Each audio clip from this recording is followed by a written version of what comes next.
Olá, seja bem-vindo ao segundo episódio de Mistérios de Pokémon. Capítulo 2 – Teorias. Você já ouviu falar nos problemas evolutivos?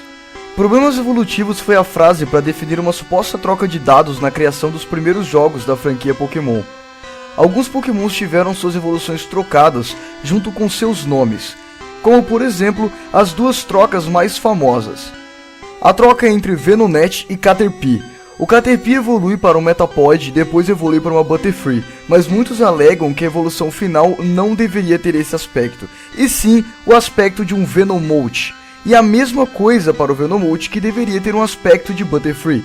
Isso realmente faz sentido se você olhar para a cadeia evolutiva de ambos os Pokémons. Butterfree tem mãos, olhos e antenas exatamente iguais às de Venonat, e o Venomoth parece muito com o Caterpie, principalmente por suas patas e a sua antena um pouco maior, mas apresentando o mesmo design.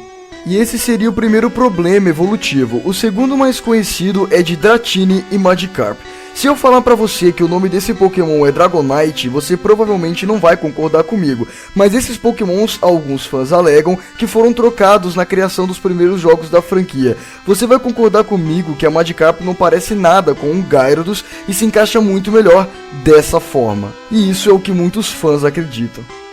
Outra teoria que faz bastante sentido é a que Ditto é um clone de Mew, porém ele não deu certo.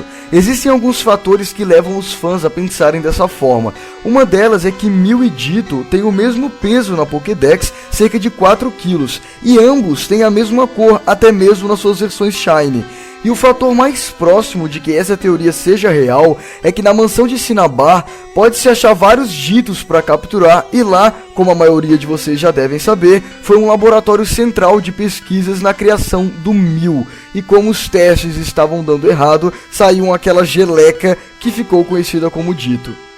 Outro que eu acho que muitos já devem ter percebido um dia é o fato de que Kangaskhan não tem uma primeira evolução. Ela provavelmente foi rejeitada e deletada dos cartuchos antes que eles saíssem para venda, mas muitos dizem que não foi deletada, apenas trocaram os nomes. A primeira evolução de Kangaskhan era para ser um Cubone, que na sua descrição da Pokédex diz o seguinte: ele usa o crânio de sua mãe morta em sua cabeça. Quando se sente sozinho, ele chora muito alto. E o crânio é exatamente igual o formato da cabeça de um Kangaskhan. Então essa teoria existe há muito tempo, tentando provar que o Cubone era uma evolução anterior do Kangaskhan. Mas o problema é que isso foi derrubado quando foi criado o Marowak, que é a real evolução do Cubone. Mas muitos ainda persistem e acreditam que Kangaskhan viria logo após de Marowak, então seria uma evolução por 3 etapas: Cubone, Marowak e Kangaskhan, mas isso não passa de teoria. E agora uma das histórias mais conhecidas envolvendo a franquia de jogos Pokémon, a história do Missigno. Você já ouviu falar no Missigno? Se você jogou Pokémon Red e Blue, provavelmente já. Missigno significa Missing Number, ou número desconhecido. Ele era para ser um Pokémon dos primeiros jogos da série, mas por alguma razão os desenvolvedores deletaram todo o seu aspecto, mas seu script ainda permanecia no jogo. O Missigno foi classificado como um glitch pela série de tarefas que o jogador deveria cumprir para poder encontrá-lo. O único problema é que nenhum jogador gostaria de encontrá-lo, porque um pequeno fato revelado no exemplar de maio de 1999 da Nintendo Power, onde dizia que ao encontrar o Missigno, o save do game ficaria corrompido com algumas falhas gráficas, excluindo algumas opções do menu Start, e que provavelmente seu save seria deletado. Mesmo assim, fãs comprovaram a existência do Missigno procurando ele nessas versões. Para encontrá-lo, o jogador deveria seguir algumas tarefas. A primeira é ir até Viridian, conversar com Oldman e pedir para ele lhe explicar o tutorial de captura de Pokémon mais uma vez. Depois de toda a explicação, o jogador deve usar o Fly para chegar até Cinnabar e usar o Surf ao lado leste da cidade para ficar nadando pela margem dela até encontrar o Missigno. O Missigno tem algumas formas, como sua aparência em forma de D minúsculo na versão Red e Blue, ou a aparência que muitos fãs alegam que ele tenha na versão Gold e Silver. Mas a teoria mais polêmica sobre o Missigno é de ele ser a 4ª ave lendária, que comanda e tem controle sobre as 3 aves lendárias, exatamente como o Regigigas controla os Regis. E essa teoria até faz sentido se analisarmos dois pontos que fãs revelaram.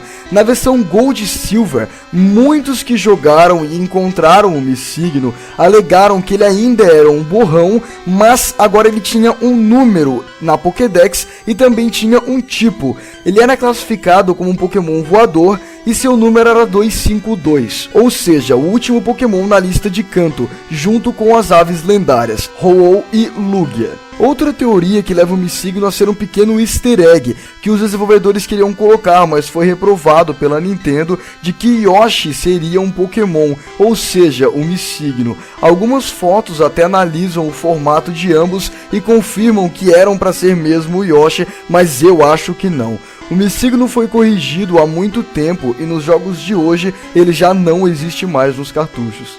E um bug de bônus para vocês, vamos falar da Glitch City. A Glitch City é uma cidade que está presente no Pokémon Yellow, Blue e Red, que ao fazer uma sequência de tarefas, o jogador consegue chegar até ela. Você deveria ir para a zona do Safari e falar com o guarda da mesma forma de sempre. Ele vai lhe dar 30 Pokébolas para você usar lá dentro da zona do Safari e pronto. Quando estiver lá dentro, você tenta sair e o guarda vai dizer, já está indo? E você fala que não. Fazendo isso 2 vezes, o jogo vai desbloquear a opção do menu de save e você poderá salvar o jogo dentro da zona do Safari. Depois disso, o jogador deve reiniciar o cartucho e entrar no save novamente. O personagem estaria no mesmo lugar dentro da zona do Safari e então você tenta sair. O guarda vai perguntar se você quer entrar na zona do Safari, sendo que você já estava lá dentro. Você diz que não e sai dali. Fica perambulando pela cidade quando de repente toca o barulho de recolher da zona do Safari, que indica que você deve sair dela,